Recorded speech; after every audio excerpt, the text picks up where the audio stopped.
அதுக்கு நீ உபாசனை பண்ணினால் ஒழிய வேற வழி கிடையாது. அத்தகைய உபாசனை நீ பண்ணினியானால் அந்த ஸ்வயம் பிரகாசமான வஸ்து தனக்குத்தானே பிரகாசிச்சுடும். ஆகினாலே பக்தி, ஞானம், வைராக்கியம் இது மூணும் சாதனமாகவும் இருக்கும், சரூப லட்சணமாக இருக்கும்.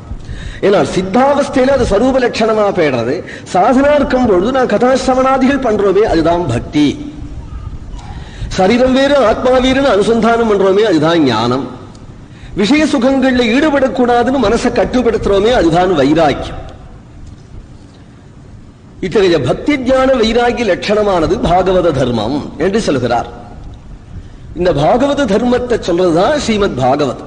அதனால இது பாகவத பரமஹம்சர்களுக்கே பிரத்யேகமான கிரந்தம், முமுட்சுக்களுக்கே பிரத்யேகமான கிரந்தம் இது. அதனாலதான் ஸ்ரீ ஸ்ரீமத் பாகவதே பாரமஹம்ஸ்யாம் சம்மிதாயாம் அப்படின்னு சொல்றா.